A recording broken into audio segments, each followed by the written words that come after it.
is Larry Vasquez, and you're listening to episode number 70. In this episode, we interview Tal Shwarzman. Tal has been one of our feature animation instructors here at iAnimate since we opened up our virtual doors back in 2010. He's currently an animator over at Pixar Animation Studios, and it was just a really neat opportunity to get Tal in on this podcast. As I mentioned, he's been one of our instructors since we opened up our doors, and I've done one podcast with him prior to this, but it has been a bit. It was probably around the release of Rise of the Guardians while he was an animator over at DreamWorks Animation Studios. I was also able to take one of his workshops back earlier this year in January for our winter term, and I just had never had him as an instructor. I was looking to hone up on some of my skills, and I thought, you know what, let's jump in. And so it was just a really neat opportunity to talk with Tal after it had been a bit from working from DreamWorks now to Pixar, as well as having a little bit of insight having taken one of his workshops. Tal has worked on such movies as Kung Fu Panda 1 and 2, Shrek Forever After, Rise of the Guardians. He's worked on Incredibles 2 while he got to work with Brad Bird. Very neat opportunity, obviously. And recently worked on Toy Story 4 and wrapping up things on Onward. So very accomplished animator, loves the craft. And so it was just, again, a neat opportunity to talk with him. So check it out. Well, let's jump into this. I always like to thank my guests first and foremost. I know it's time from you guys. As you mentioned, you've got a full day at work, and to get an hour or so of your time, it's always greatly appreciated. So thank you very much. Thank you. Yeah.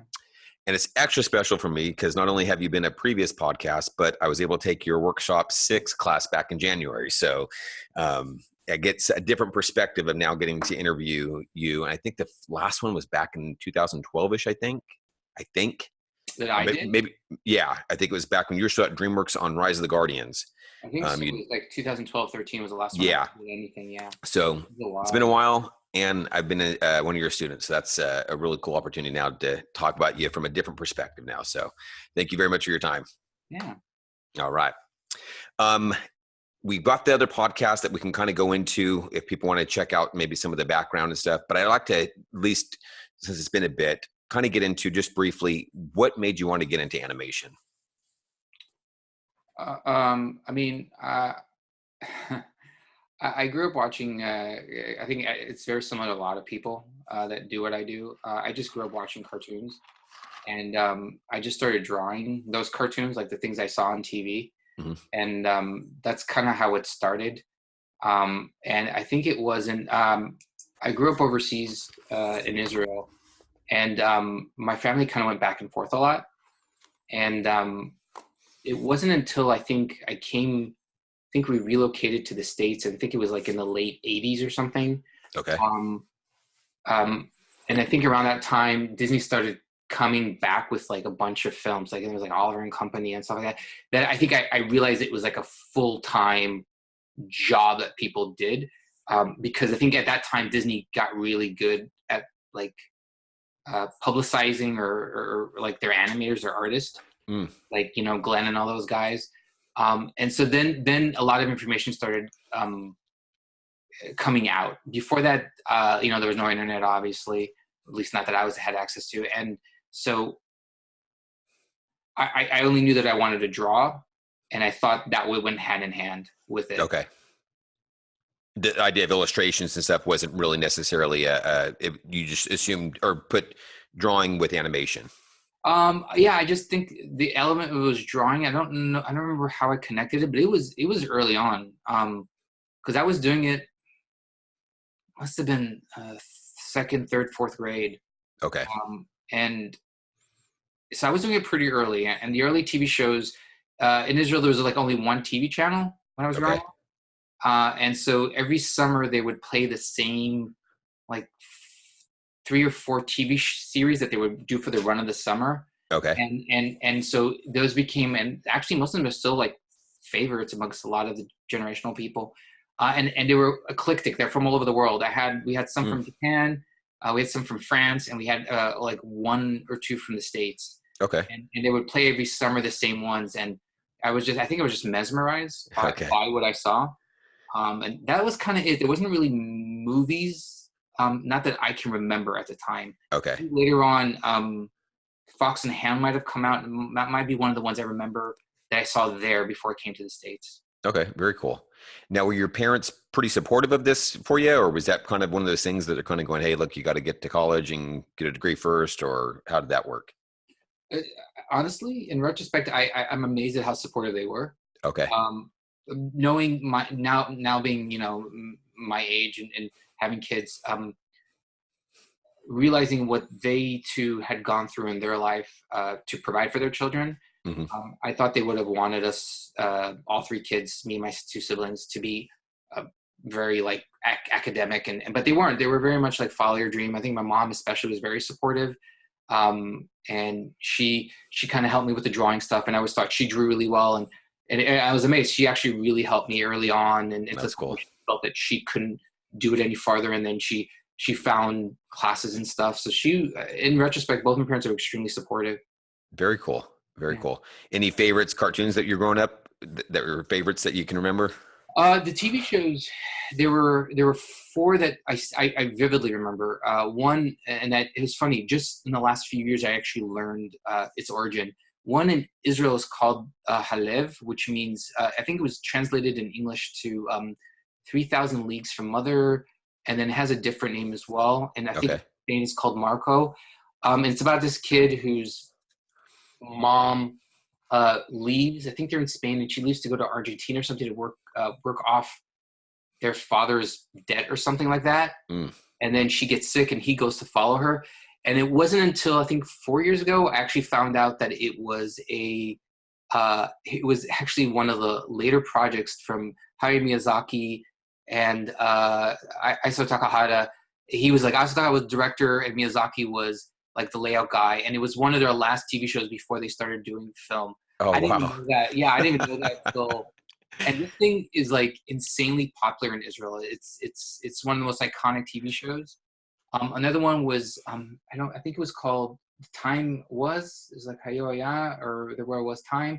It was like an educational French TV show, and it had a version of like when these little things were in the body, and it was teaching about people about the human body, and they had the same creatures and characters who then did one about history, and it was very Okay. educational. And then there's Transformers, which Yes. I think that was one of the only American ones we got. And then there was a sweet, might have been Swiss one. It was called Niels Holgersson, about this kid who's a very naughty kid, and he gets shrunk by an elf or something to like a size of a hamster or something, and he goes on a bizarre trek for the summer with wild geese. Those are the kind of four main things I grew up on. Now that's seems pretty unique coming from different types of different. Do you feel like that's kind of helped influence maybe your? I know when I took the class with you, we talked about Miyazaki and some of the that being why that was kind of your favorites, and I want to kind of go to some of that later. But I mean, growing up in America, at least for a long time, I didn't I'd never heard of him for a while, and even now trying to get a hold of some of that kind of stuff. They don't. I mean, I haven't seen it on Netflix and things like that. So still a little bit less accessible, I guess, to a certain degree. But I can see where maybe being in Israel, where you've got a hub, so to speak, that can kind of pull from different places. You've got a variety of different animation styles and stories and things like that. Honestly, I wish I could say that that was the case and make it sound better than it was, but no. Um, Once we moved to the States, and like I said, I didn't know who had done it at the time. Okay. And I just found that out recently, in the last few years. Once we came into the States in the late 80s, early 90s, it was heavily became America. Like I was suddenly exposed to like Thundercats, Okay. G.I. Yeah. He-Man, all the stuff that like I had no understanding of. And it was like Okay. woke up one morning in the hotel we were staying before we found a place, and I turned on Saturday morning cartoons, and they're like this onslaught of like cartoon media, I guess. So no, I wish I could sell the story, but no, I Okay.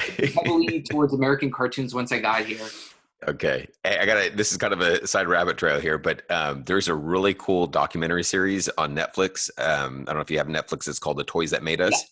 Have you seen those? yeah, I've seen it. Yeah, yeah, Those are great, man. Because yeah. not a big fan?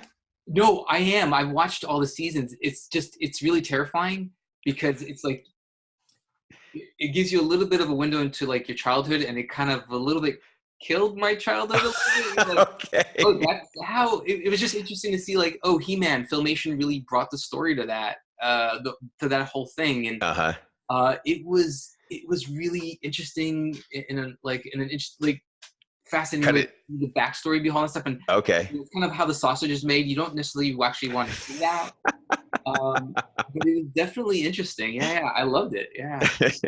That's honestly, that's one of the things. I was talking with my kids here. We're coming back from CTN, and I was kind of talking with them a little bit about that when you said that, kind of how things are made. I always feel a little bad showing them what I do because it's almost kind of takes away a little bit of the magic trick. It's like Yeah. being a magician's assistant. It's like, it, you've seen it. They still love it because they're going, man, I get to see the behind the scenes, or I know what's kind of how it's done. But it's always that kind of thing where a little bit, I feel a little bad because you're like, you showed them the magic trick, Um, No, I agree. okay. All right. So that was a side deal. Okay. So you said you came into the States around the late 80s, I mid think to it's late like 80s? 88, 89. I don't Okay. remember exactly. Okay. Now, I know you graduated from Sheridan College, right? Yeah, in 2000. Okay, in Canada. Yeah. So why Sheridan College if you were in the States? Were there any other ones that kind of Uh, piqued your interest, or that one was at the time the best? I was interested in 2D, absolutely, and I think the two schools at the time that were getting a lot of press that I knew of was CalArts and Sheridan, Hmm. and I think I didn't know about Gobelins, even though technically it was closer. Not that I could have got in, and have no idea. But Sheridan, I think I applied, I got in, and I don't remember if I applied to CalArts or not. I just know it was insanely expensive, Yeah. and I just it was too much. And Sheridan was technically a little bit closer because it was in Toronto versus LA, Okay. so it was closer to Israel if flying back and forth. Gotcha. Um, but yeah, that's the one I ended up going to. I checked it out, and it was kind of the things at the time. You kind of look at who graduated from it and where they ended up, and that's kind of why I ended up deciding, having never been to Canada, never seen snow really, and just kind of going for it. It was an interesting experience. Good experience. You learned some things. You felt Yeah. like, okay. Because I know, I think, Yeah. And I think the most important thing was I met a lot of good friends there. People okay. um, I'm still friends with now. We've kind of helped each other in the industry, and one of them actually, I think one or two actually even work. Definitely, I know for sure work at the studio with me. Okay. I work with them. So yeah, and we keep in contact. Meet up every once in a while. Okay, I'm going to kind of come back full circle back Okay. where you're at. But how important is that? You've been in the industry obviously much longer than I have. But those, okay, let me back it up here. Coming from back from CTN a couple weeks back, I really appreciate that show for the purpose of the networking and seeing people that on a regular basis, and people from around the world and even our country, iAnimate students who so I love that aspect of getting to meet people kind of regularly and see them again. Mhm. How much of importance is that for you? You're saying that these are your experience in college. One of the defining moments was the friendships that you've made. Yeah. Important even now in the industry where you're at, your colleagues, things like that, or is it kind of do you see less of that being kind of importance in your career, I guess? I think it's a tricky question because there have been times where like I've given my friend's reel to a studio, and a friend has given my reel. Um, I don't know that that gets you a job. Um, I think the best case scenario is that person just vouches that you're a decent person. You know what I mean? Gotcha. Okay. I don't think if someone's reel is better, and I mean significantly better, they probably have a better chance. In the Hmm. end, the work has to justify getting the job. Um, I don't think the concept, at least I might be completely wrong. In my view, the schmoozing, call it, aspect of it, Hmm. I don't think it's as important. You know, Okay. I've seen people get hired with incredible reels. Someone's talented, they're talented, they're going to get hired. And usually when people ask me what's important, I say, if you have a great reel, that's the most important thing, because you might not get the job you want, but you'll get a job. Do you know what I mean? Right. You'll get hired. Usually people that have exceptional reels will get hired by someone, and it's rare that they don't. Okay. Versus, and you took my class, and I've always said, it's one thing to get a job, it's another thing to keep it. Right. And so someone with an exceptional reel that can do the work has a better chance of keeping the job versus someone, let's say that, if they're somehow possible to schmooze a job, which plays well with others better or whatever. Yeah. Just in general, if you can do the work and you're a decent person, I doubt you can have a problem. Gotcha. Okay. Just kind of a side thought that came to mind. Okay. Now I think from our first podcast, you'd mentioned your time in Sheridan was, kind of that time when Disney, the writing on the wall for a little bit for 2D was kind of happening there. Is that correct? If I remember correctly? Or maybe shortly after, or like my time in Sheridan was this weird thing where it started in the end of the 90s and it just ended in the beginning of 2000. And when I started, it was the craze where everybody was getting hired. Right. Anybody that could hold a pencil, anybody was getting hired at DreamWorks, Disney. I think Fox just was gearing up. It was right before they put out their first feature. Was it Anastasia or something? Okay. So it was right before then. So my 3 years was like this golden peak that everybody was working. Mm-hmm. And right when I graduated is when everything just took stock market took a major nosedive. Like Fox just shut its doors. I think DreamWorks wasn't really hiring as much anymore. And I think Disney, that year or later that year started to really reduce its campuses. And by the end of 2002, I think it was already down to 2 studios or something. Okay. Like that. That's what I remember. I remember you kind of mentioned that. I just did a podcast with Jim Vanderkyle. I'll be releasing, I think, hopefully tomorrow.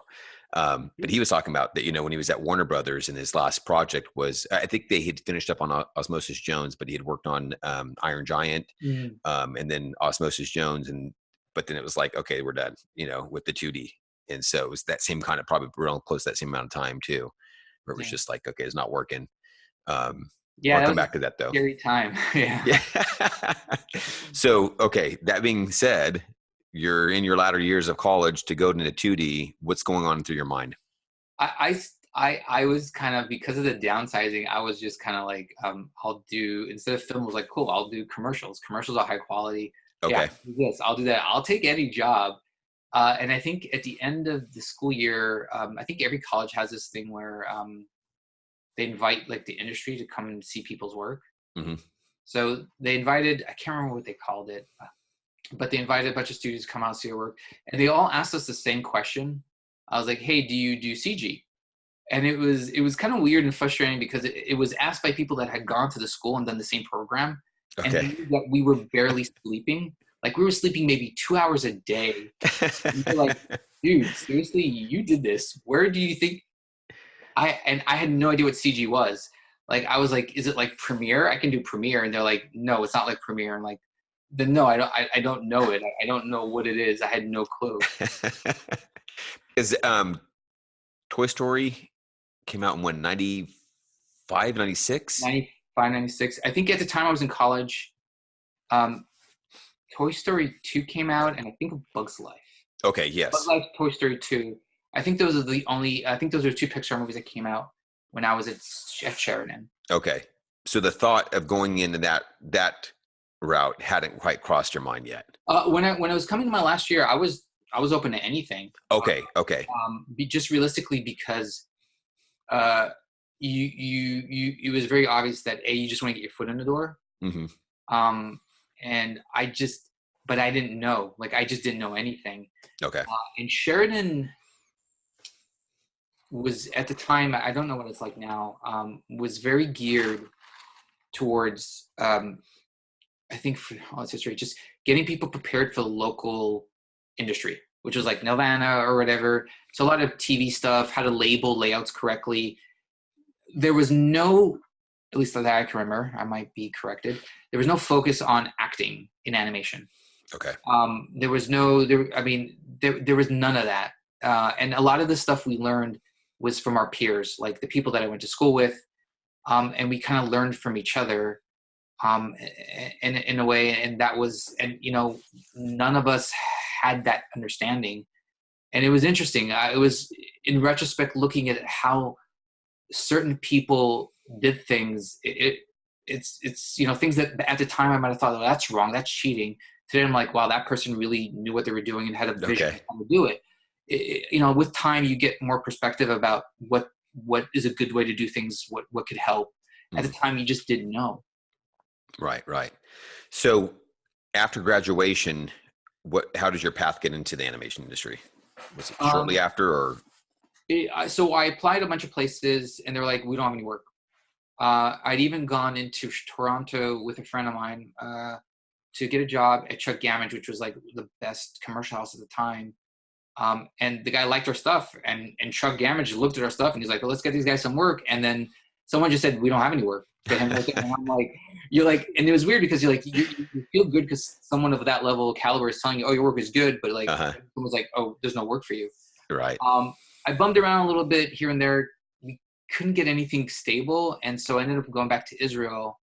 And at the time, there was no, and still today, the 2D industry is very limited there. And 2D especially was non-existent really. But there was like a lot of that tech boom stuff, like .com right. stuff. Yeah. And so CG was a thing, and they were using like computer animation in a way that I wasn't really understanding what their plan was.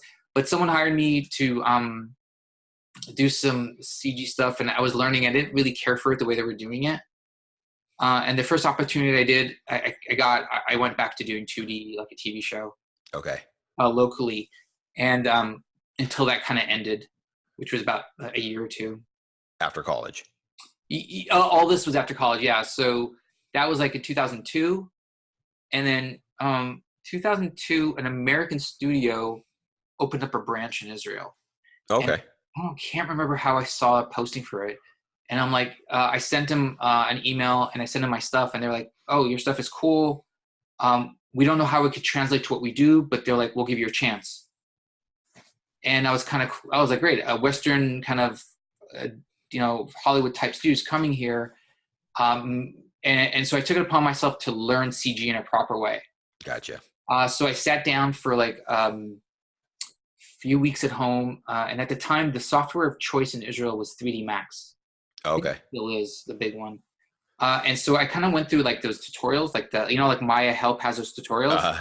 So Max had that. And so I went through teaching myself all of that, because in 2D at Sheridan, you learned how to do everything. Like you learned how to do character design, layout, model sheets, everything. So I assumed that was like in CG as well. So I taught myself how to model, rig, texture, render within a few weeks. Then I went and I started the job, and it worked out. And I was there for about 2-3 years. What I like about what you're mentioning there too is, I know you mentioned on The Incredibles too, that I forget what they're called, but where you did a little bit of the biting of the lip. Yeah, on Bob.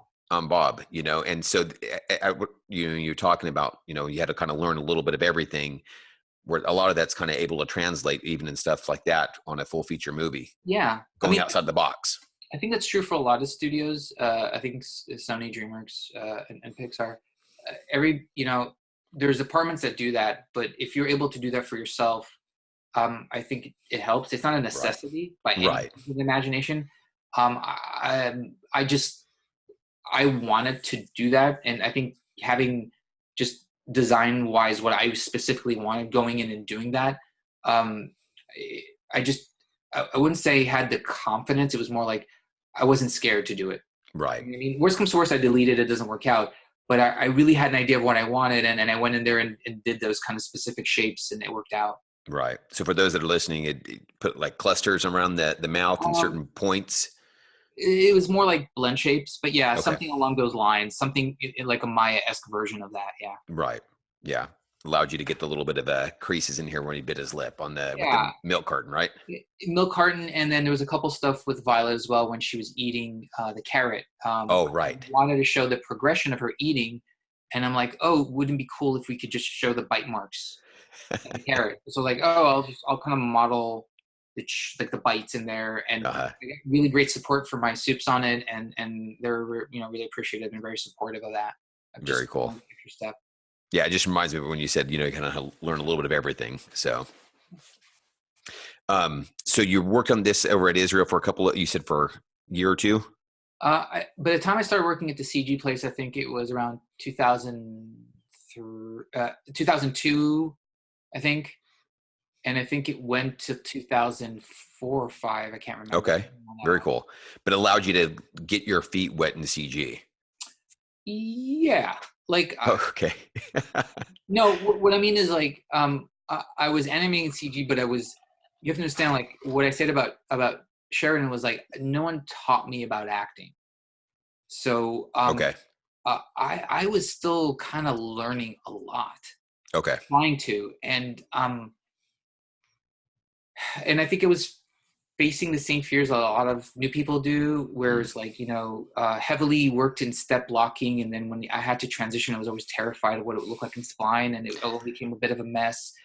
And I think they attributed me at the studio I was working at, attributed me with a little bit more talent that I think I deserved at the time. Okay. And I think they thought I was way higher on the list than I should be. And I think I was right, very much so, in that I still have a lot to learn, and I think it was a great experience, and I actually really missed that place and with those people. It was a lot of fun, but it was definitely kind of tasting CG. I didn't come out of there knowing what I'm doing, I would say. Okay. But enough where you're feeling familiar with using rigs and it basically, I guess, Yeah, translating your 2D yeah, knowledge at least on how to start manipulating in a computer animation yeah. package. I Yeah. think it was a really good like CG school for me. Let's put it that way. Okay. Yeah. Okay. I'm reminded though, I did a podcast a couple ones back with, it was Rick Arroyo joined us, but with, oh, darn, I forgot his name.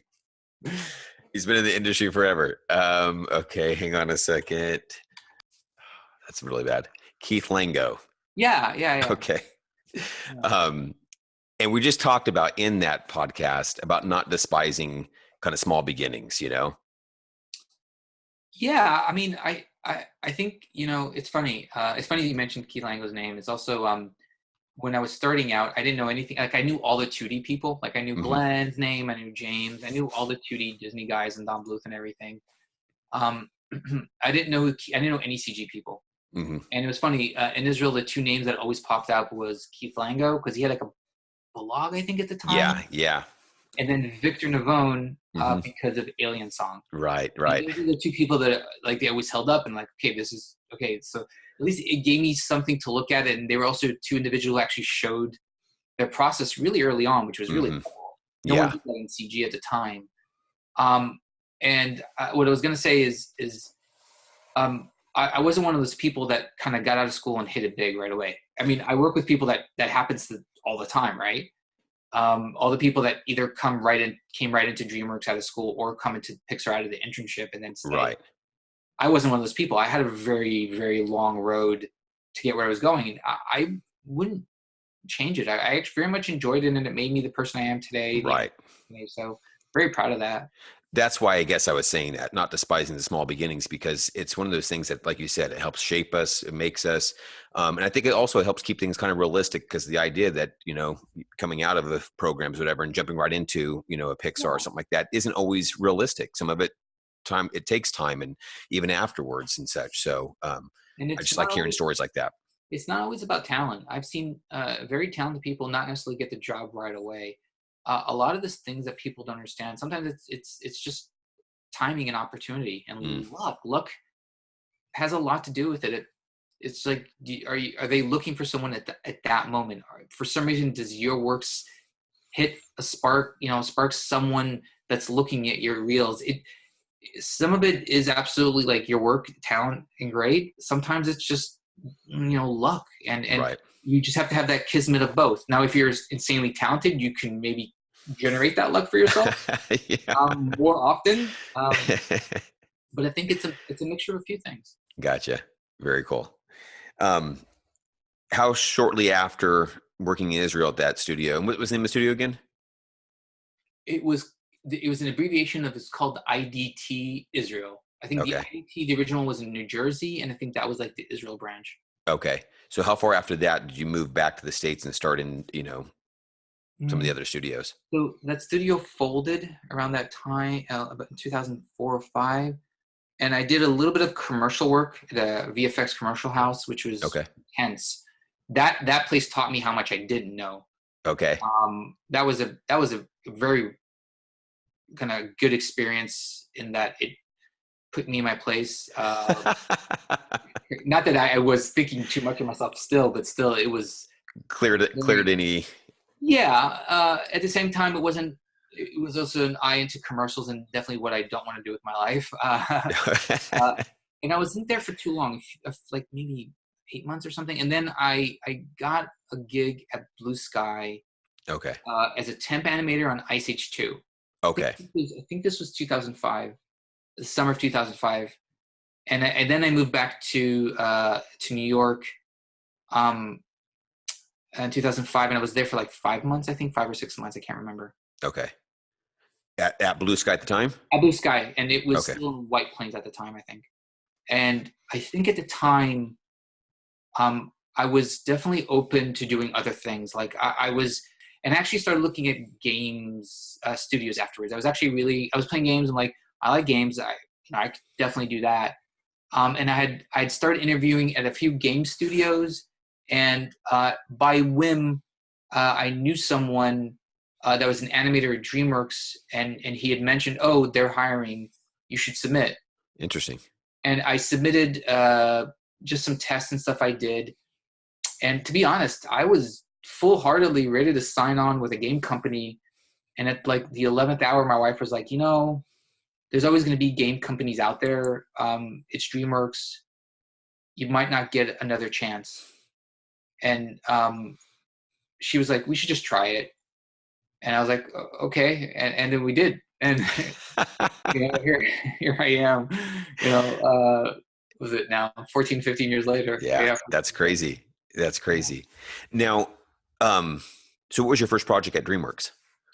Uh, the first Kung Fu Panda. Okay.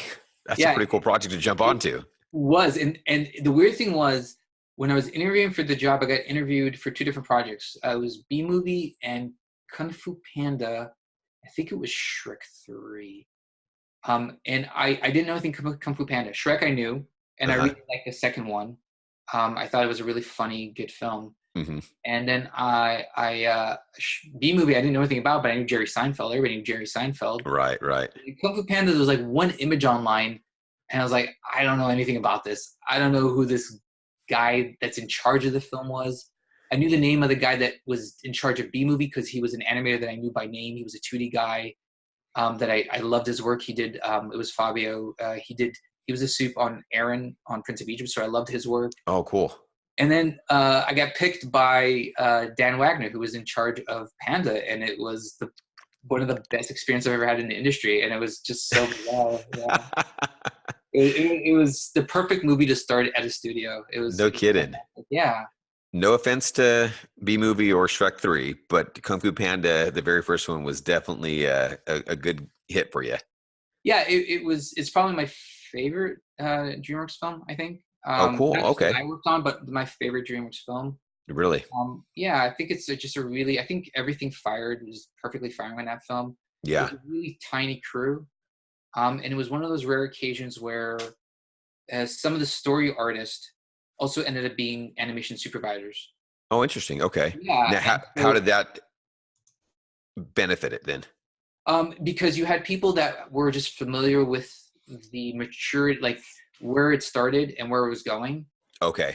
It wasn't being reinvented in every department, which sometimes happens. Yes. Yes. Um, Okay. and they knew what the essence of it. Sometimes they're the ones that did the boards themselves. Yeah. And so they could speak so clearly to the intent of it with the director in the room, and it was, to this day, probably one of the best experiences I've had in the industry. No, that's neat. Okay. Very cool. That's saying a lot, I think. When we're going to get to talk with, working with guys like Brad Bird and Yeah. such, that's a neat, that's, like I said, it's saying something very cool. From Kung Fu Panda What was shortly after that? Kung Fu Panda was a long run, and then I did a small stint on Monsters versus Aliens. Okay. That was, I think, I came on towards the end of it. I was just helping out, and then But after that's that, where you got to know guys like Jason Ryan, and when I'm assuming partly when iAnimate had started. Oh no, no, that would have been on Shrek no, I animated 4? was around 2010. 10. It was 2010. Yeah. Yeah, this was 2000. This was 2006, I think, or Okay. 2007. Okay. And then I think Jason was new to the studio at the time. Yeah, that was his first Um, project. and I didn't know him that well because I came on the show, like I said, towards the end. Okay. Wait, you know what? I might be wrong. He might have been my first soup on that show. Okay. Can't remember. He might have. Can't remember. I'm sorry, I can't remember now. Um, I think I met him on that show. Yeah.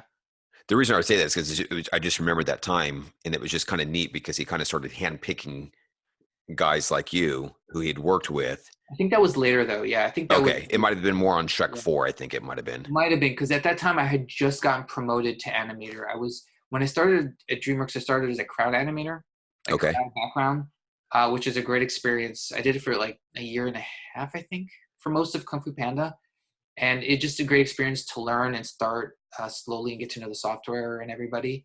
And then I just got promoted at the very end of that when I started on Monsters vs. Aliens. That was my first kind of show starting as an animator. Okay. And then yeah, Shrek 4 was after that. Okay. Yeah. And then Um, was it easy to transition out of crowds to shots at the time, or yeah. hero shots? Yeah, at the time, yeah. The studio when I was there was extremely at the beginning there. I was very supportive. I was also very cautious, not knowing kind of what the right move was about how to do, like if I wanted to do tests on my free time or something. So I checked with production and I checked with my supervisor and head of animation, and they were insane. Like Dan Wagner and Rudolph Ganadin were extremely supportive, and they were like, you can just do it on your free time, even if not even, like after hours or where you have no shot cast, just you can do it and then just come to us and show it to us. So they were really Very cool. very supportive. And then at the end, they were the ones that were kind of fighting for me and the animator who was with me doing it to get promoted. So they Very were nice. really, really supportive. I've heard his name, Dan Wagner, many times. Yeah, he's incredible. Yeah, he's one of those people that he was 2D self-taught, Mm-hmm. and he is nothing short of like an animation prodigy. He's insane. Okay. He can do it all. He can do comedy, drama. Real talented guy. That's amazing. Yeah, in that same podcast with Jim Vanderkyle, he mentioned him as well, and just kind of mentioned one of those kind of unsung heroes. Just Yeah. it sounds like he kind of likes it that way, kind of keeping behind the scenes a little bit. But I think he was nominated for like 1 or 2 Annies, and he didn't even go. Like he just doesn't go.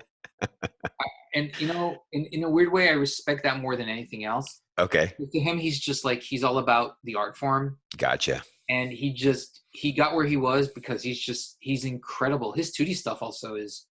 He was, I think, the soup on the villain in Sinbad.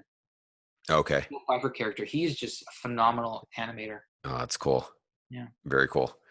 You worked on Monsters vs. Aliens, Shrek 4, Rise of the Guardians, Kung Fu Panda 2, Kung Fu Panda 2, Rise of the Dragons. Guardians, and then Dragons 2, and then I leave around that time. Okay, that's a pretty impressive bio there. Those are some great films at DreamWorks. Yeah, I somehow always ended up on the big films, and so and I also ended up going usually from, with the exception of Monsters vs. Aliens, I always ended up being, not in all cases, but a lot of the time, ended up being one of the first people on and then one of the last people off. Okay.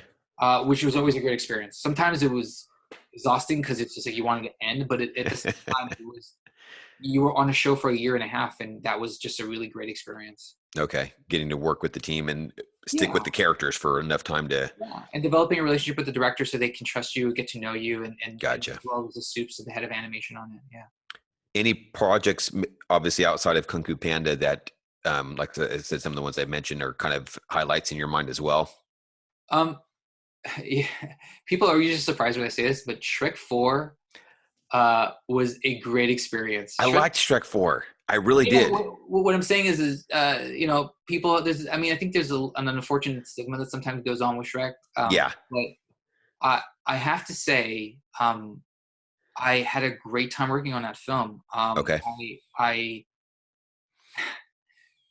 First of all, it was a great show to be schedule wise. The people that scheduled the show, the guy that ran the production or animation manager, was just amazing. He was like an Okay. unsung hero, so quiet. He was at the office every late. I would see him walking by. I would walk by his office, and he was always like his headphones on, looking at the schedule. And he just, I was like, it was like him looking at the Matrix or something, trying to understand it. But they ran it in a way where, God, I don't think we did almost any overtime on that show. Okay. And I had great casting. I had a great soup on it, Anthony Gray, and I had a great team of people. I worked with some really top animators on the team I was on with. One of them who ended up being my soup on the next project. And then the producer and the director, they were just amazing. Mm. The director was one of the most appreciative people I have ever worked with as an industry. I remember my first dailies on Shrek. I was just sitting in the back, and I was watching him give notes to someone, and he had just turned to that person, and the shot was approved or something, and he turned to him and he went, "I'm sorry, I'm so sorry. I just need to ask this one little thing, but if you do this one change for me, it'll make it so much better." And I think the animator was kind of stunned. He's like, "Yeah, I'll do anything." But I think just the level of like respect and appreciation that director gave the artist was something that I think people were just like really stunned by. Mm. And it was just like the producers were just these really fun, like hearted producers. I think one of them was a producer on I think she was a producer on the South Park movie. So she had a really quirky sense of humor. Okay. So it was a really fun production. It was just Okay. fun. It was a lot of fun. I really enjoyed it. That's interesting. I remember I don't remember when, but I did a podcast with Jason Ryan and Mike Walling when they'd worked on the Croods. Yeah.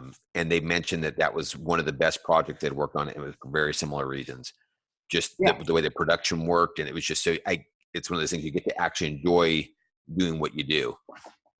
Yeah, well, it's also they work with, they have James and Chris Sanders. I mean, those are both like legendary people, and Right. I think it was a fun show. I wasn't on it, but can't remember what was on at the time. Might have been Guardians. I honestly can't remember. Okay. But yeah, I remember the people working on it. There were people. The guy behind me was working on it. He was having a blast. But just seems like very similar reasons. It was just one of those things, in addition to what you just mentioned, but just allowing it to go smoothly, and where you get to enjoy working in this craft, this form. Not have the extras that can maybe come along with it, I guess. If that makes sense. I think there's two kind of things that inspire people or give people a good experience on a show. One of them is always, regardless of what the project is, if you work with good people and you have a good experience, you have good memories of it. Do you know what I mean? Yeah. Yeah. If the production is running smooth and in general, you're having a great time, you're going to remember it for the positive it was. Yeah. Now, you might have a difficult show where things are still kind of in flux, but if the film is a great film and it ends up being one of those benchmark films, it's a tough show, but it's one of those toughs that you're willing to, Grit it out, lose a little bit of skin to Yeah. achieve that. And I think those are two things that if you can get one of those things, you can claim a victory for an experience in a show. Okay. Which in your career was the latter one? What you mean, like what show in your career was the latter one where you go, it was just one of those benchmarks, I had to give a little skin in there, it was worth it? That Incredibles 2? That would probably be Incredibles 2 and Good Dinosaur. Okay. I think for different reasons, I think those two definitely stand out. Yeah. Okay. We'll transition then. We'll pivot here to Pixar. Okay. How so, or why? The Good Dinosaur, I think, first of all, working with Pete Zone, who I knew by name, was, again, one of those directors who I couldn't believe how much he was just a collaborator. It's just like, I hadn't experienced a lot of that. And he made you feel like the shots you were cast weren't just the most important shots. Like they were more important, but you also owned them. Like this is literally your part of the film. Mm. And it just, the way he would interact with you gave you that feeling in a way where you would just go like 100%. And I don't mean like saying 100. I mean like there is only 100%. That's And right. you went 100%. And I remember people on that show, the way the show was run by the supervising animator, Mike V, and the soups by the directing animators, everybody was just full steam to the very end. It was just one of those shows where people were really jazzed. And I just remember this interaction with the director, and he was such a fan of the art form, of the artist. You just wanted to give him everything you possibly could. That's cool. Yeah, it was Now, I amazing. remember, I think you'd mentioned in that when he had asked you, what were you thinking on the shot? Yeah. Could you? It was my first run of shots, and again, my experience at the DreamWorks, and it was just run differently. It's not bad. It's run differently. Right. And he kind of did this to everybody. He would see the shot, and it wouldn't be what he thought it was gonna be, I guess. Mm-hmm. At least that's my interpretation. And he would kind of just stop Dailies and turn in a swivel in the chair and look at you, and he would just talk to me. What are you thinking? And you have to understand, like, I'm standing in the back, and there's attention on me, and I don't like attention. I usually stand in the back in the dark where nobody can see me, and there's like everybody, and there's like a full room, and there's like producers and heads of department, and all the whole crew and department is there, and he's just trying to talk with you, and I'm like, dude, whatever, just tell me what you want. I mean, I didn't say that, but that was kind of what I was thinking. I'm like, whatever you want, I'll do.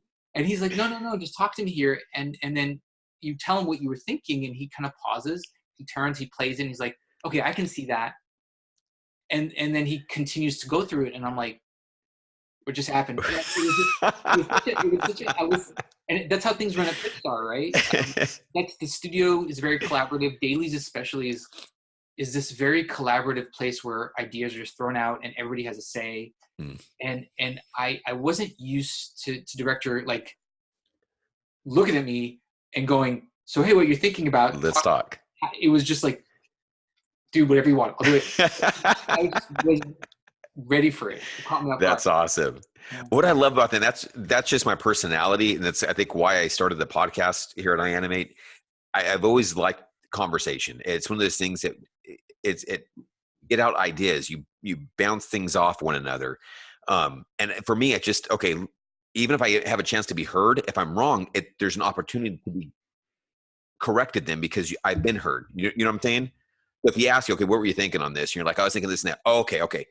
This won't work because of this and that. And you're like, oh, okay, cool. Now I've got more information. You know what I mean? Yeah. So I like that philosophy because even if I'm wrong, so to speak, I'm going to learn from it, from the feedback I get having now communicated, you know? Yeah. And I think that's what made Pete such an amazing director. And it's that, if you were getting to what he wanted, he was cool with it. Okay. But if I wasn't, and I explained what I was going for, then he could just go, okay, I understand what you're going for, but I need this from the shot. Right. So let's go this direction. And that's what made the experience so great. Like the communication was open. And then, having that communication between us and forcing me to speak up, then if anybody else had a different idea or were trying to clarify it or could take my idea and tweak it, that's when that happens in Dailies. It happens in front of the whole crew. Right. Everybody has a say. And so there's no surprises at the end. It's just like everybody, can see the shot, either, make their comments and then the shot could get better, or they could decide, no, you know what, it kind of works. So I think that's what is kind of the power of the studio in that way, is that room enables to have that conversation. And gotcha. I think it benefits us a lot. Oh, absolutely. Yeah. Do you find some artists struggle with that a little bit for the same reasons that you were kind of talking about? Maybe, okay, let me back that up. Not maybe necessarily for the same reasons, meaning that, hey, I wasn't used to it, but maybe personality wise, like you're saying, I just want to sit in the back, tell me what to do, and I can keep going. Do you find some artists, or they just learn to adapt to that philosophy at Pixar because everybody's just collaborative? And I think everybody, you adapt to it. But I think in the end, I don't think it's easy. I'm not gonna say for everybody. I think it's not easy for everybody. You know what I mean? Like it's a situation where you are taking your work and you're putting it in front of the department. mm-hmm. And this is for the first time. We have a thing where usually no one will see the shot except for the director for the first time. Like the leads don't want to see the shot usually until the director's seen it. Hmm. Because, and the philosophy is that the director is the person that has all the answers. You know what I mean? It's their Gotcha. vision. And so the idea is your leads are there to guide you. They're not there to direct you. They're to guide you. That's what the director's for. So they want to show it in dailies first so that everybody has that like immediate, like first impression. Mm-hmm. So I think everybody has that feeling where it's terrifying, you know, and I think it's true of every artist, you know, Right. self-conscious, you know, you put all this emotional effort into your work, and sometimes in the wrong way, you you tie your confidence, your emotions, your ability to that shot. Yeah. And it's not that you're not good at what you do. You sometimes might just miss the mark. Right. You know what I mean? And so I think it's terrifying for everybody as an artist. Mm-hmm. I don't, beyond that, I think, I know people that will only show in dailies. They will show in like walkthroughs or drive-bys because dailies, they want to have the conversation. They want it to be seen by everybody, that everybody has an opportunity to have that discussion. Interesting. So yeah, I think there are, you know, personalities, and I'm one of those as well, that am sometimes scared to show in dailies because I've been doing this a long time, but still it's like, it's your work is who you are. It's like, and you're amongst some peers that are very talented and stuff. And you know, sometimes it goes well and sometimes not so well.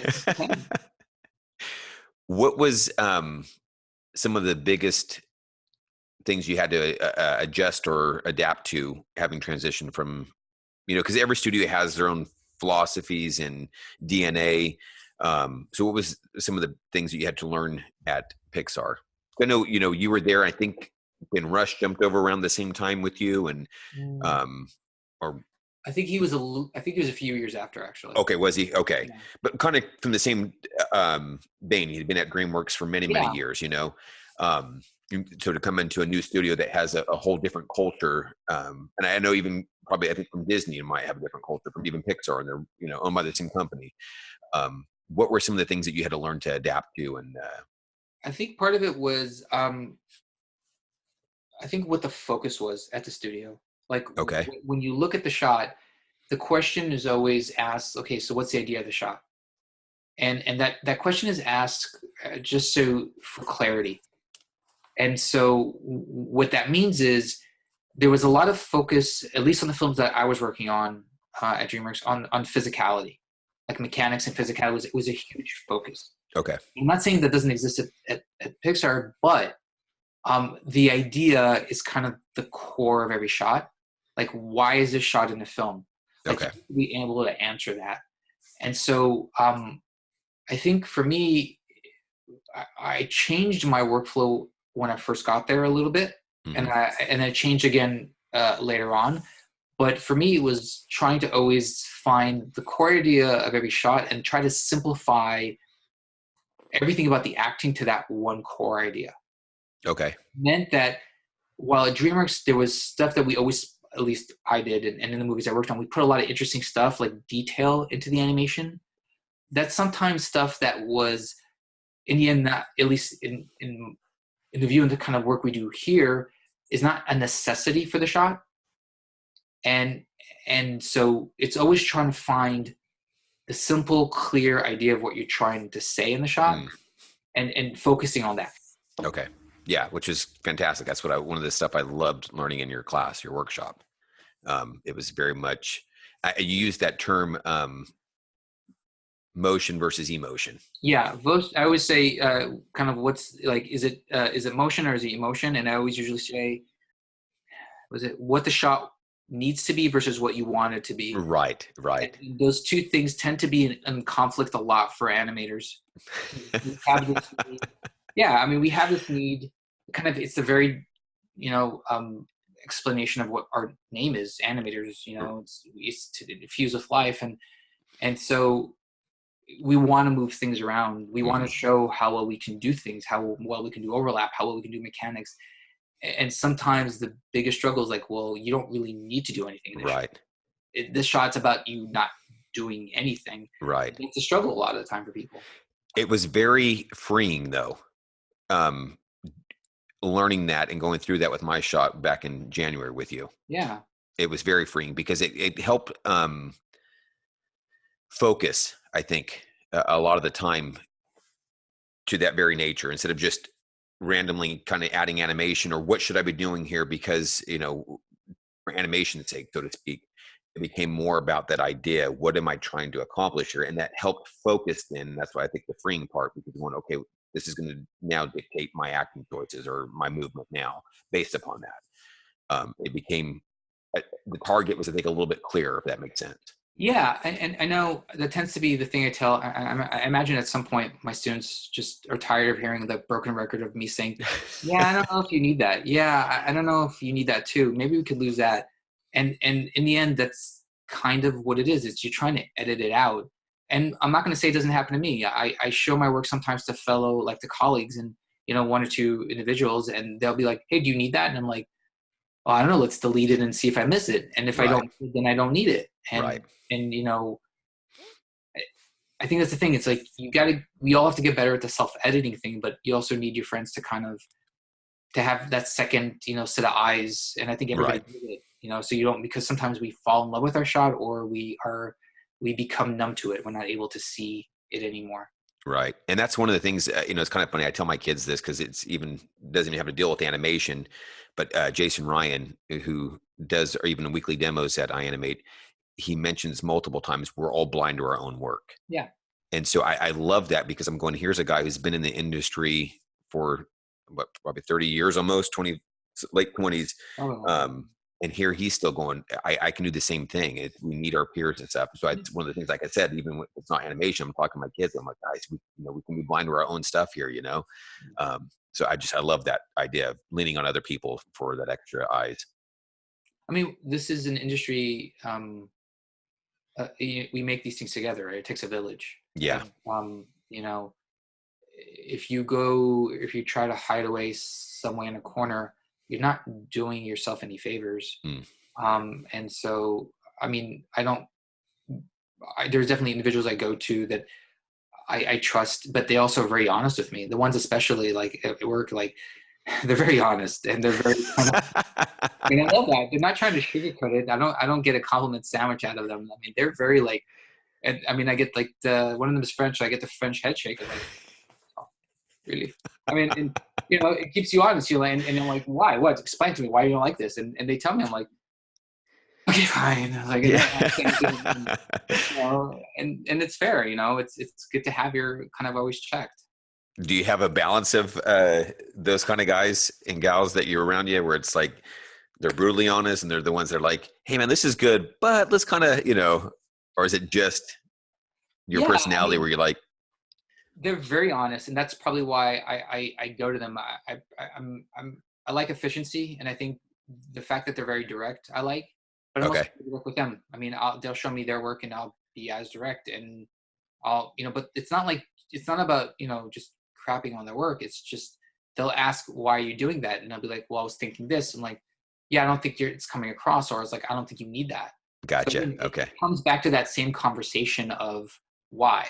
Okay. And I think that's the thing that when you ask that question, if you can answer it, then that's great. Then you can have a conversation and maybe it's justified. If you can't answer it and you say, "Oh, I thought it was a cool thing to do," then you're probably in trouble. That's the motion part, not the emotion, right? Yeah. Yeah. Have you gotten better at okay, let me not better as in present, but maybe throughout your career, have you noticed times when you were that curve of being able to receive criticism became easier? I think so. When you're young, at least when I was very stubborn, and not that I'm not now, but uh, I had a hard time letting go of my ideas. Okay. And I think it was around Kung Fu Panda 2. I got to a point where I'm like, sure, I'll try anything. Okay. Understanding that I might be the best animator for the shot. I might not always be the best actor for the shot. Do you know what I mean? Okay. And again, understanding that you want to collaborate with people. Once that happens, and you try to figure out what's best for the shot, you're willing to try a lot of stuff. Okay. And again, it depends who it comes from sometimes. Then I always catch myself, if at first I hear something I don't like, I kind of stop myself and I go, okay, wait a minute. All right, hold on. Let me think about this. Let me look at it. Is that a fair note? I'm like, you know what? That is a fair note. That's a justified note. I'm going to take that note and Gotcha. go from there. Yeah. Yeah.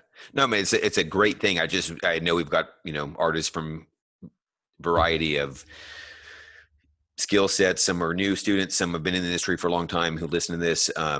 But I just always looking for little tips, tricks that, maybe you've come across where all of a sudden you're like, nah, it clicked for me here. Because for me, it's one of those things I'm learning. I always wanted to hit things right the first time. And all of a sudden I realized I'm going, that's not going to happen. As soon as I realized that wasn't going to happen, it became much easier to receive notes because I was expecting it. I've worked with some of the best people in this industry, and I can tell you, amongst them, even the best people in this industry that I've worked with, the very best, don't always hit it. Not only they did not always hit it out of the park, it's rare that they ever get it the right first time. Right. And it's not that they got it wrong. It's again, animation is so subjective, like the acting side of it, that there could be always a better idea or a different idea. Right. And it's whatever the director's vision is. So it's rare that anybody ever hits it right out of the park. Right. But I think as soon as you kind of start realizing, you're like, okay, I'm willing. Give me the notes because I already know they're coming. You open yourself up to that, your shot's only going to get better. Yeah. Yeah. Okay. So now you mentioned you changed your workflow when you got to Pixar, and then you changed it again. Yeah. Okay. So this is going to determine my question here. The workflow that you were talking about and taught us in our workshop, was that the second time you changed it? Yeah. That's okay. That's the most updated one. And that's what I thought. Okay. Yeah. So what was the first workflow then that you changed from DreamWorks to Pixar? And then do you want to explain the way you were doing it at DreamWorks first, and then kind of, if that helps? So at DreamWorks, there was, at the time I was there, I don't know how it is now. There was, like I said, there was a focus on mechanics, and the type of shows we were doing were very human-based, bipedal, naturalistic, realistic. And so there was a lot of use of reference. There was a lot of going into your shot with your reference, and you would kind of very much flesh out the whole shot mechanics. Sometimes you wouldn't even do the face. You would just leave the face off, turn it off, or hide it, and it would just be about the physical mechanics of the body. And I remember that was the focus for the last 2-3 shows that I was there. Rise of the Guardians, Dragons. It was Dragons, Rise of the Guardians, maybe the very end of Panda 2. Okay. I think. And then when I went up to Pixar, I remember trying to work like that. I think one of the suits kind of was like, "What are you doing? Where's the face?" I'm like, "Oh, I'm not focusing on that." I'm like, "What do you mean you're not focusing on the face?" Like, well, no, I focus on the mechanics. Like, I don't understand. I want to see the expression. And so immediately you're kind of like, oh, okay, they have different priorities in the blocking. And so that had to change. And it wasn't a massive change, but it was, just a slight change. Mindset. To the mindset. But a chunk of the workflow still existed that I had from DreamWorks because it was efficient and I trusted it. But over time, elements of it changed. For instance, I stopped, when I first got to the studio, I stopped using, to be fair, I stopped doing that as well at DreamWorks. I didn't use stepped keys, or what is known as keys in Maya. I think that's just very dangerous for when you go to clean stuff up. It just takes a lot of work to clean up. You're kind of animating the shot more than once that you have to without any notes. So I found we're just working in spline, and maybe showing it stepped was easier. But then I stopped that after a while as well. I think I stopped that on Incredibles too. Okay. That's kind of when you talked about that a little bit. One of the things I like that you had mentioned, and was that you felt, and again, everybody's got their own opinion and workflow, but you felt like it was kind of, for lack of a better term, cheating, because it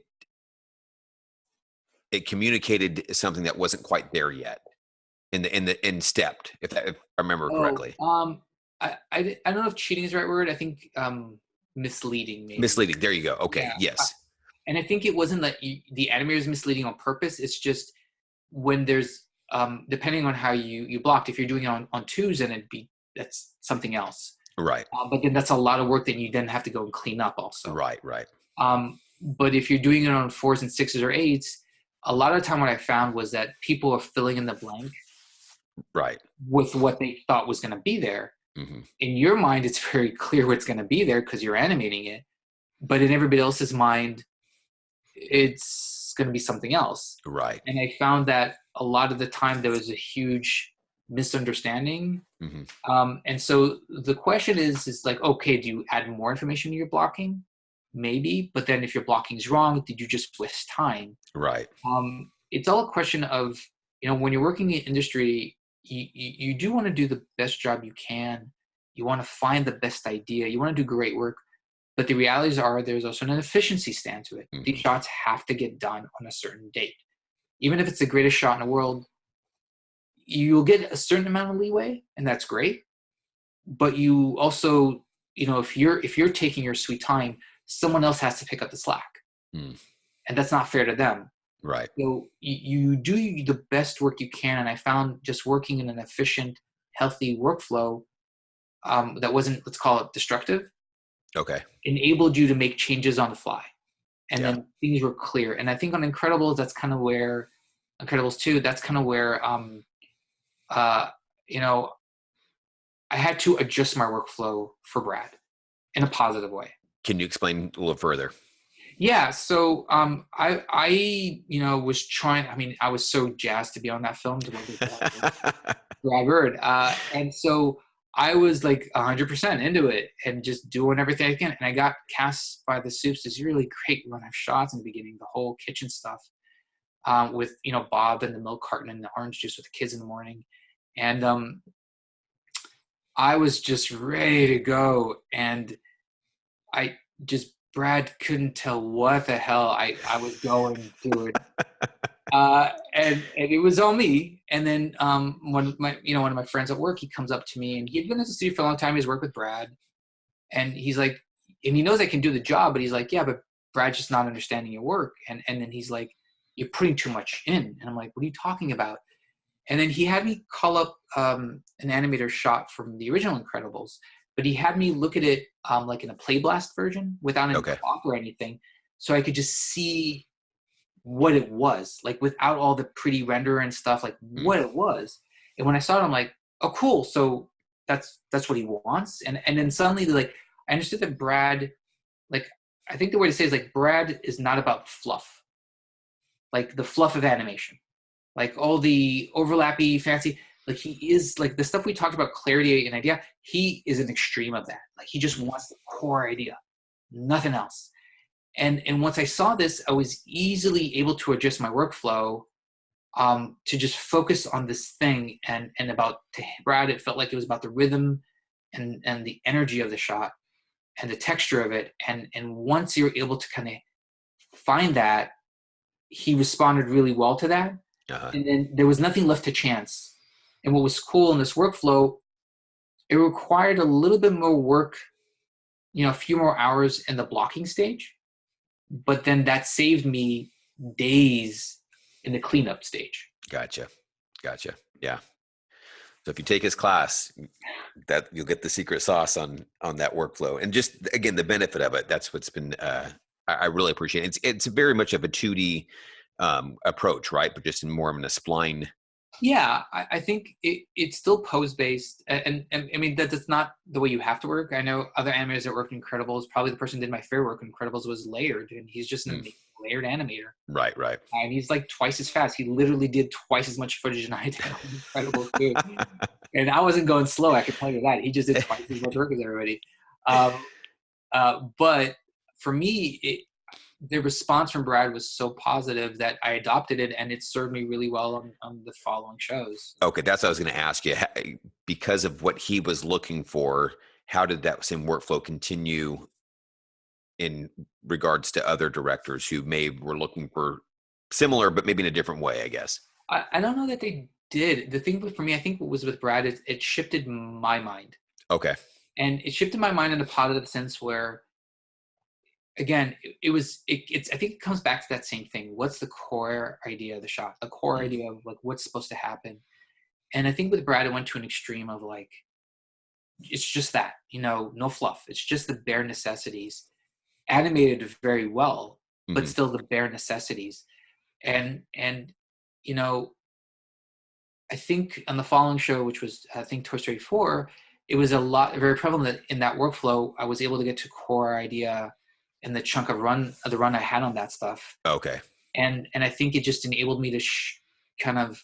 I had some really cool shots there between Bo Peep and Woody, and that workflow enabled to really sell the idea really clearly, Very cool. and it worked for me. And it, again, I feel that either even if the shot's not successful when I show, the intent is there, meaning that I stand behind it. That's the idea. If it doesn't land, okay, then I have to find a different idea now. Right? Okay.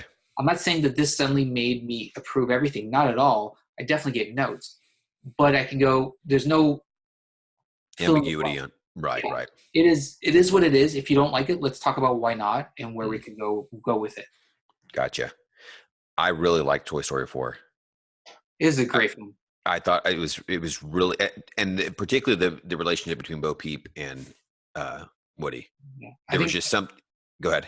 no, I think Josh, the director, was just an amazing director to work with. He had a great sense of humor, and I think a lot of that came through in the film. And Axel, the editor, I think those guys did just an amazing job. And the crew, it was cool because it was like a history to that project. I mean, it's a fourth film. That's yeah. People that had worked on the first one, and it was just it was amazing experience of having all that like institutional memory like Right. built in, and it was like. It was a great experience, and these are iconic characters. I took Mhm. my daughter to see. My oldest daughter saw that with me at the studio, and she cried. And I'm like, I'm looking around, like everybody's crying. I'm like, yeah. Yeah. It was brilliant. Like people had like wads of tears, and like, yeah. It Yeah. was a really cool effect. What's really funny about that movie too is because I've heard how emotional it was, and it was funny because for me it was a different emotion, but from my oldest son and my wife, it was similar in nature. And the thing that kind of affected me was it depends on people's life experience. Mhm. So for my wife and my son, our oldest one, if we've had people who've been in our lives and maybe moved out of town or state or whatever, they really resonated with the relationship of spoiler alert um, of Woody leaving his friends. Yeah. For me, I was like, he's got Bo Peep. It was that idea of the relationship there. So it was like, oh, that's cool here, but that's kind of sad here. But I'm going, he's got the girl. So it was interesting to see how that played, I guess, for different people. But yeah, like I said, my wife and my son were like, man, that was rough. You know, um, The show had a large crew, and it had just some of the shots on that stuff. It just blew me away. Some of the stuff and the conversations that were going on in dailies were fantastic. I mean, it was just again. I don't want to name drop, but there was all these animators that that I respect and have and you look at their stuff. Oh man, some of the stuff they did with Gabby in the crate mhm. at the end of the film when she feels dejected and stuff. I mean, that Yeah, stuff was heartbreaking, and some of the stuff between Gabby and Woody when she's trying to convince him to give up the music. I mean, all that stuff, the music box, yeah, it's just really powerful stuff. yeah, yeah. Oof. And again, it's beautiful because it's minimal. There's Okay, not a lot you were supposed to do with those characters. that's what I was just going to ask you. Yeah, and people stuck to that. There was like this thing about like not doing, and so it comes again down to like the animator has to sell this core idea, the shot, Yeah. and it just shows you when it's done right. It's done so well. I mean, people were crying, man. I saw this. People were just like bawling. I'm like, Uh-huh. this worked. It worked really well. Yeah, yeah. No, that's what I was going to ask you because I remember talking at one point and talking about the difference because for coming from Incredibles 2 to Toy Story 4, and you just talking about going, they have to move like toys. So Yeah, there's a lot that you can't do. And so now I'm starting to think about when you're talking about this, I'm going, you have to sell that back into that simplicity because you're going, particularly as toys, you're trying to keep them they can't all of a sudden now get all real fleshy on you. no, yeah, and I think to the credit of the Soups on the show, they were very much like we really want to make this feel like, Toy Story 2 or something like that, where it's like toys, not humanoid, but not overly polished, like polished to the right amount of what a toy would be, but Uh-huh. not to the point where it comes alive and it's just a human acting in a toy suit. Mm. And the tests that people came up with and the stuff they did with like Do Kaboom and stuff, and Hmm. that have very limitation and all that stuff. You know, that's choices that I don't know that many studios would necessarily do. Gotcha. And I think what's cool about it is that each character is very unique, right? Hmm. You could definitely remember how the toy moved. And I think that's some of those things about acting that makes a performance in animation and in film, that uniqueness stands out and that character becomes really memorable. Yeah. I remember at one point, Ducky and Bunny. Bunny Yeah. should be easy to remember. I remember thinking at one point, okay, their arms have to rip apart. Yeah. And where they can now just kind of be more free. And going back to what you're saying there, no, that was a choice that they're stuck. And how do we animate this and continue in that and continuity? Yeah, even about Peep Sheep. I mean, there's a lot of limitation in how they move. Even Hmm. about Peep, like she was a ceramic doll. I mean, you don't want her to come off overly fleshy, you Mm. know. And so there's a delicateness to how she's supposed to move, so she doesn't crack more than she already has. Uh, Versus, if you watch it again, versus let's say someone like Woody, who's a very rag doll, or right. Jessie, they're both rag dolls, so they're all about looseness and kind of um, and not necessarily flowy motion, but very not overlapping in a negative sense, but floppy, let's call it. Mm. And she can't be that, right? You lose believability of who she is if she suddenly starts to move like that as characters. She was probably my favorite character. Her performance in that movie was great. And I loved, this is my own take. I loved the balance between the um, roughness warrior type, but still very feminine and that balance. Does that make sense? Yeah, yeah, no, She wasn't a female Rambo, yeah, and that's it. There was this, but she had been a little bit more hard, and she'd been out on her own, yeah, but yet there was still that tenderness and femininity there. yeah. It was a beautiful balance. I loved it. Again, I think the show had a great crew that really, I mean, the conversations in dailies were fantastic. Mm. I mean, it was cool. There were people calling out, "Hey, is this Jesse from after this project or from this project?" There were people because they had worked on so many of the supplementary stuff, like the directed DVDs and Gotcha. shows. You had people who knew these characters inside out in a way that I've never seen before, and Mm. so they could immediately tell you what was right or what was wrong about the Okay. character, and it just that's why I felt like even though there was a good chunk of people that had never worked on Toy Story film, it was very faithful who the characters were. Gotcha. You had such a rich history already behind it, and like you said, the artists that were still there Yeah, having yeah. worked on it. Huh? There were people that had worked on Toy Story 1 still in the department. That's crazy. Yeah. That's great, man. Yeah, I really, really liked it. I was actually very surprised, not because, I mean, Pixar has such a great track record, but a fourth in the series. A sequel's tough enough to follow up on, but a fourth. And I was completely blown away at how much I really enjoyed that one. So yeah. I'm very proud of the film. I mean, I was very thankful to work on a Toy Story film, and when I was watching it in theater and people's reaction, I'm like, wow, we did it. It's a Toy Story film, and it was kind of one of those things. Like I said, it's one of those movies where you're like, okay, this is one of those stamps on Yeah. where you're like, this will go down, and you're very proud to have been a part of that. That's cool. You've had two unique ones here, having with Toy Story 4 and Incredibles, to be able to have worked on, Yeah. having looked at ones that I guess my point is that you could have easily have missed those two and never, like I think you mentioned before, you may never get to work with Brad Bird again, depending on how Yeah, production work, things like yeah. that. And I'm going, what a neat No, opportunity to get I to have work no with someone idea. like that and on these IPs. Yeah, I mean, technically, Toy Story 4 was my fourth sequel at the studio, I think, in a row. But Okay. yeah, That's true. Brad, I also knew from the 2D day. Like, I didn't know him, but I knew of him from 2D. Right. I saw Iron Giant and Family Dog, and I mean, it's Brad Bird, and then you saw Incredibles. That changed the industry. I mean, that just Yeah. changed the shitty Yep. CG industry. And then you had Ratatouille, which just like, I remember seeing that, and it artistically is one of the most phenomenal looking CG films I've ever seen, Yeah. animation. And it's like, it was the closest thing I remember seeing. I think, wow, that's the closest thing I've seen to like 101 Dalmatians, animated Mm. 2D film, so artistically driven. And then when I heard he was coming back and like I get to work on a film, like, yeah, yeah. Okay. I like to think of things in kind of milestones. Is there anything that, that you learned? Okay. I know there's plenty of stuff you learned during your time on Incredibles 2 with Brad, but anything that are stand out for you that you kind of take now with you as an artist? From Brad. Yeah. Again, I think it's what I love about Brad is his decisiveness. Like, the dude he's able to just come in, say yes, no, why it's important, and as a filmmaker, able to decide where to focus his energy. Okay.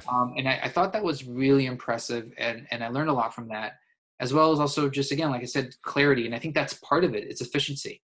It's like where you spend your energy, given the reality of productions, and to make the film really sing, like really stand out and achieve what you're trying to achieve.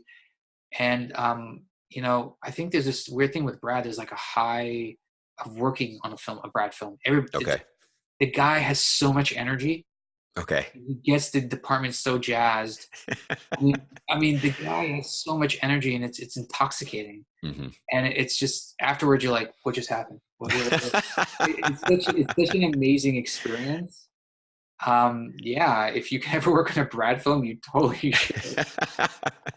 Like I said, it was just cool because when I'm releasing, obviously before this one here, with Jim, and he worked with him on Iron Giant, and said the exact same thing. Just that energy that he said, he just talked about making you feel like you genuinely contributed to the film. Yeah, I mean, I'll be honest. I had some really awkward moments with Brad because I was so nervous, because it's like I'd worked on a film with him for a year, but I was still nervous all the time because it's Brad Bird. And I always had these weird conversations with him where I would, like, the next day meet with my manager, be like, was that awkward? And they're like, nah, it was fun. And I'm like, cool. But it was a great experience. It is definitely one of the high points of my career. I loved it. And I in a weird way, I just never wanted the show to end. I just Gotcha. didn't. I mean, it was intense, but I was having such an amazing time. That's great. With the crew and the show and Brad and the Snoops and the directing animators. It was such a great time that and I love those characters. The characters are just so fun to animate. They're so appealing. Yeah, I just never wanted it to stop. That's great. Any tips for demo reels? Students putting together. I know you've been in the industry long enough now to see many demo reels come through. Put only your best stuff on, and put it up in the front. I don't care what anybody says about put your second best stuff first and your best stuff at the end. Trust me, if you don't sell that reel in the first 10 seconds, no one's going to get to the end of it. Okay. So definitely put your best stuff front, and just put your best stuff on it. Don't filler it. It's okay to have a minute reel. It's okay to have a 2-minute reel. It doesn't have to be a 3 or 5 minute reel. Actually, shorter, better. Just put the very best stuff you got on it. All right. Have a variety of stuff. Okay. That's good to know too. What are some of what work are you most proud of that you've done, animation wise? I mean, I know it's not easy to walk away from a shot and be like, damn, I felt real, great about that one. Or is there ones that you look back and you go, I felt like I gave what I wanted to communicate is there, and I'm very happy with that one. I'm very proud of the first Kung Fu Panda stuff I did as an animator, because I got promoted on that show, so it has a special place for me. And I am very proud of the stuff. I think most of it also holds up, surprisingly so, given how old it is. I'm pretty proud of a lot of the stuff on Panda 2 as well. And Good Dinosaur, I'm very proud of. I remember the Good Dinosaur stuff I remember seeing that at the rep party, and it was the first time I remember looking at my stuff and going, I don't think it would have changed anything. And I don't think I've ever thought that before. Okay. That was the first time I actually looked at every single shot I did and like, no, I'm good with all of it. And I don't think I've ever felt that before. And then Incredibles 2, I'm extremely proud of that stuff. Mm-hmm. Cool. I'll be honest. I'll say I wasn't on Toy Story 4 very long, but the one chunk I was given there that was the part between Bo, Peep, and Woody. Very proud of that stuff. I'd never gotten to do that kind of stuff at the studio, and I was lucky the Soups gave me the opportunity, and I think it turned out pretty. I'm happy with it. Very cool. Any characters in particular that you go, man, if I could ever animate on them again, this is who it would be? Yeah, it'd definitely be Poe. I mean, Poe is just fun to animate. Okay. But realistically, just the Parr family, Incredibles. Okay. They're just, the level of appeal on those characters is just unmatched. Unmatched. Bob Okay. especially was just so fun to animate. Dash, Vi. I did a lot of Vi stuff. Violet, they were just great characters to animate. Very cool. Yeah. Any stuff that you enjoy doing outside of work? You have a wife and children, Yeah. plural. So that obviously keeps you very busy. Yeah.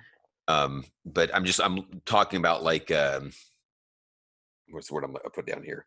A healthy life balance. Are there things that you enjoy outside of work? I mean, the odd thing I do that probably to the very chagrin of my wife is I bake a lot. Like I cook. Okay. Like my wife takes care of the cooking during the week when we're busy, but on the weekends I try to do all the cooking so she. Oh, that's great. Yeah, and then I've been trying to learn to play guitar for the last 10 years. I don't know if it's actually going well because I still can't play anything, but I'm trying. That's great. And I've heard that for music too, the rhythms and textures, things like that help with, beat thinking of animation that way. So yeah, but I don't know that I'm good at that. Okay. I've been trying to learn for a long time. It's not kind of okay, but I'm not making huge leaps forward. All right. It's stuff like that. I'm learning to speak Spanish right now. It's one of those things that just little extra stuff that's just kind of fun to do, in addition to. I think it's also becoming a well-rounded individual. I think Yeah. it's cool and prioritizing things in life, I think, is really important. Like I said, I have kids. I know you have kids, and I think at some point when you're young, you're willing to sacrifice a lot to stay at work late or to do stuff at home. And at some point, you have to make a choice of like, okay, I can do that, or I can spend that time with my kids. And if I don't see my kids that often, you definitely want to do that. Right. So I think making those choices, everybody has to make their own choices, but yeah, it's important. Okay. A couple more. Your outlook on the industry. I know Klaus has just recently come out. Have you seen that yet? Yeah, I did. I saw that, and I also saw I Lost My Body, I think it's called. I've heard of that. People were talking about that, but I haven't seen it yet. Yeah, that's an interesting one as well. Okay. I think Klaus is interesting because that's pure 2D, a Western style 2D, which I've not seen in a long time at that level. Mm-hmm. And that was really, really pretty film, Mm-hmm. well animated, well designed. And I Lost My Body, I saw it this past week, and that's a French production. And again, I love the fact that it's just so different. Okay. Like it couldn't be more polar opposite of Klaus. Okay. And it's not a bad thing. I think that's really cool that stuff like that exists in this industry. Mm-hmm. I saw Weathering with You, which was from the same director who did Your Name. I don't know if not familiar. His stuff. He did his stuff. Oh God, for the life of me, I can't remember. I can look it up really quickly. The name. Sorry, and if I probably will overly destroy the name of the director. Makoto Shinkai, I think, if I'm pronouncing it even closely correctly. Very different again from those two as well. Okay. So I love the fact that there's these very stylistically very different films being made all over the world, and I think that's great. And also just very different. Like Klaus is 2D digital. And then I think Weathering with You is classic like anime style, which is on paper and pencil. Okay.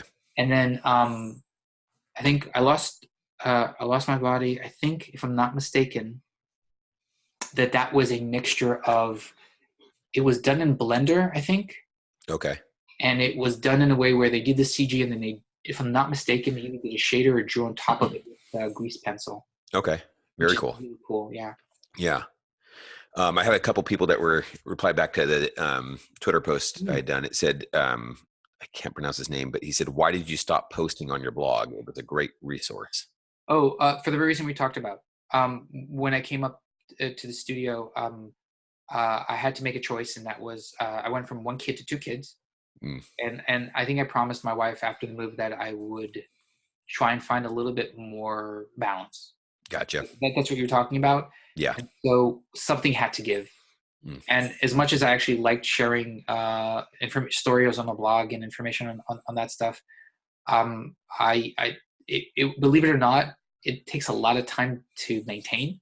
gotcha. It wasn't just me; it was my wife, who's a designer, a graphic designer. She was like full time doing it as well. So it Wow. took a lot from both of us because remember I was doing like posts and resources and videos, Hmm. podcasts, and it was like a part time job on top of Right.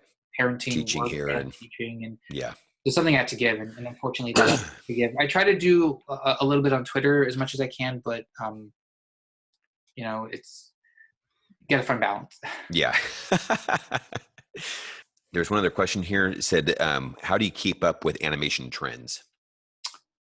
What's an animation trend? I'm curious. I don't know. I'm guessing maybe kind of what's going on in the industry, maybe via Twitter and things of that nature. I mean, like you mentioned some of these movies I hadn't quite heard of yet, so maybe that's Oh, well, I'm lucky that the studio is great at kind of exposing us to a lot of stuff, not just okay. animated films in general. I also, like I said, over the last 10 years or so, actually 15, I've opened myself up to other stuff, like extremely to like Ghibli and Japanese animation, French, and not just to like the local Hollywood market. Gotcha. And so I follow a lot of artists specifically who are involved in that or are somehow fans of that. And, there's a lot of talent out there that Mm. not necessarily always gets the credit they deserve. So it's that exchange that always is interesting to me. Now, what do you like about Studio Ghibli and Miyazaki's films? What is it that I know we mentioned that in some of the times in the classes and stuff, but just really resonate with you? Uh, Man, where do I just, I could do like an entire podcast on that alone. I'm sorry. Um, I think what's amazing about him is that he's unapologetic about the kind of films he wants to make. Okay. I've read a couple of his biographies, kind of the books he's written, and one of the producer, it's like, and he goes on to say like he makes cartoons. That's what he makes. He doesn't call it feature. Like he doesn't hide away from what it is. He wants to make films for kids. Okay. And I think obviously the idea of what kid film is in Japan versus in the States might be very Right. different, Right. but he's unapologetic about it. And he's a man of extreme vision. Now you might not appreciate that vision, but I think when you learn about him and what he actually does, it's astounding. Like the talent level on that person is mind blowing. Mm. He storyboards the whole film himself. Wow, I didn't know that. Yeah, and that's actually something very common in Japan that the director Okay. storyboard the films, but he goes to a level of detail that is astounding. Like I have a few of his books. They sell like books of his storyboard, like the whole movie in storyboard form, and you can buy these on Amazon. You can buy them at specialty stores. And when you see the board, you think it's verbatim the film, the detail he goes into, the notes. Wow. It's when you go through this stuff that you realize the level of literal, like just genius talent that this individual possesses. Mm. So he boards the whole film himself. It's his vision. He doesn't delegate the work. Like he is literally directing the film by drawing every storyboard. Then he goes through and he does, or he did, not as much today. I think Princess Mononoke was the last one he had done that on, but he would go through and do the corrections himself on the animator drawings. So there was a rumor or a story around that he had done like something like, I can't remember if it was 30,000 drawings or 80,000 drawings of corrections. And you understand the level of commitment as a filmmaker. That's something like someone like me, just it's astounding. And the kind of movie he makes are just, you just don't see those movies. You know what I mean? Yeah, They're yeah. not always necessarily happy ending films. Mm. They don't follow the 3-act system. The cinematography is stunning. If you've not seen his films, or in general the studio's films, it's not just his films. Right, right. They're amazing. I think Isao Takahata's film Grave of the Fireflies to date is a movie that has made me cry more than any film ever. Mm. It is astounding. Mm. And the most horrible thing is that I had to watch the movie 3 times in my lifetime. And that's definitely a movie you watch once. But the realization that they make films, well, he passed away, but they make films, that studio makes films that just aren't seen anywhere. And they're at a level of storytelling, artistry that is just like not seen anywhere else. It is Gotcha. stunning. Like Kiki, My Neighbor Totoro, Castle in Sky Laputa, and Pocoroso. Those are all relatively old films. Mm-hmm. They were done in a span between the 70s to the 80s. Oh, I didn't know that far back. Phenomenal films. And then you come into his more modern stuff, not so modern, but modern, like Princess Mononoke and Spirited Away. And my God, those movies are just stunning, stunning. And again, what I love about him as an individual is that he makes movie for kids. I was lucky enough about a year or two ago to go to Japan with my wife and go to the museum. And it wasn't what I expected. Like, because I've been to the Disney Museum in San Francisco, I've been to other museums of art.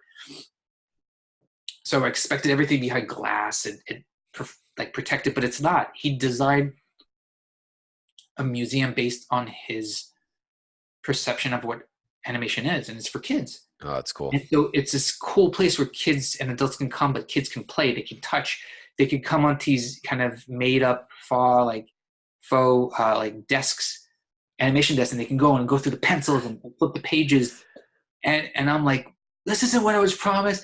And then you're like, and then you realize, no, this is a Ghibli museum. It makes sense. It is a museum that celebrates animation and cartoons for kids, and kids and adults can come together, and it's astounding. It's not the dad that has the action figure and it's up in the thing up there and going, no, you can't touch it. You can only look at it. He's getting on the floor and actually playing with you on it. Yeah. It is like they had this, I think at the time I was there, they had this exhibit of like Ghibli food, like all the food from the movies they made, and you kind of walk through all these like made up stages of like the houses and places, and you're working through the kitchen of the Totoro. Wow. Like, it's phenomenal. It was phenomenal. And again, I think there's a need in Hollywood to focus on feature films, and there's a part of me that kind of likes the concept of like, oh, it's a cartoon, but yet he doesn't treat it as this dumb gag thing. You know what I mean? Right. The movies are so sophisticated, and it's unapologetic. It doesn't talk down to kids. And I every time I see a film of his, and I watch them quite a bit, I'm astounded. Like, I'm just blown away what they do, and the fact that their process is so flipped from ours. Like, I might be mistaken, but I'm pretty sure I'm not, that they don't record the audio before animation. They do it later. Really? Yeah. So I saw a couple documentaries that were in depth, and if I recall, they're recording the voices like halfway through or something towards the end, and it's astounding. And I think that's why maybe his movies, when they are dubbed, they work really well. Okay. Because to him, it's like he plans the acting and the performance out regardless. And it's just something completely different. And if I'm wrong, I'll stand corrected, but I'm pretty sure that I'm not. And it's just, it's astounding. And his drawing ability is, like I said, I can go on for hours. Well, since we've already gone long, we'll cut it there. I do have a question though. If somebody hasn't watched any of those films, and I know it's probably like, choosing from a kid, you go, I have no favorites in that regard, but would there be any ones that you go, hey, look, start out with this one and then maybe check out that one? Yeah, I would say I would either say Kiki's Delivery Service or My Neighbor Totoro. I think just because I think Kiki's probably my favorite one. My daughter's two favorite one is My Neighbor Totoro. And I think those two films just encapsulate like who he is and what that studio is about. And I've not met someone that's seen those films and not like them, not love them, what would they say? So if you're going to Cool. start with those and then spread out to everything else. Okay.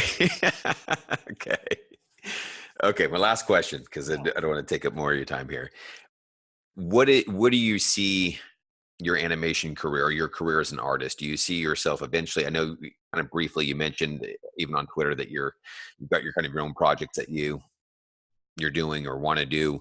Do you see yourself eventually producing shorts, or I know you mentioned even before we got on Sparks short at Pixar. Would you like to direct one of those, or are you happy with where you're at? I like what I do.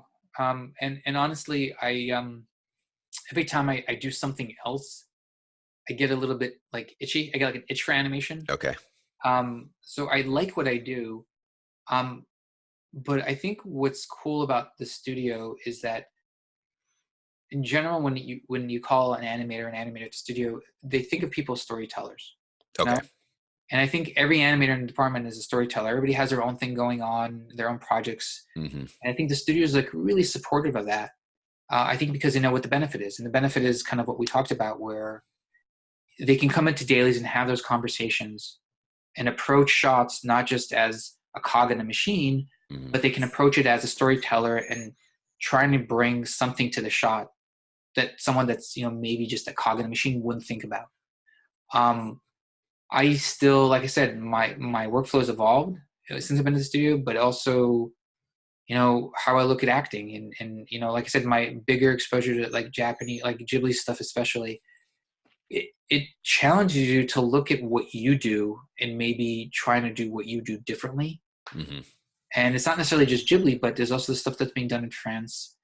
I think that's just really inspiring. And I think like any art form, which is what I consider animation to be, an art form. Right. I think the more things you can take in, anything from other art styles, other, information like live action performances and actors, it can just make your art better. And I think that's kind of the journey. The journey is just being an artist. And wherever it takes you, it takes you. But right now, it's still a lot of art to learn. Gotcha. No, I love that. Well, Tal, I really just appreciate your time.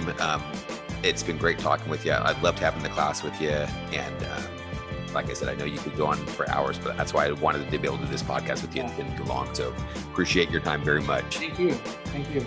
Awesome. All right. Well, thank you very much. And we are out.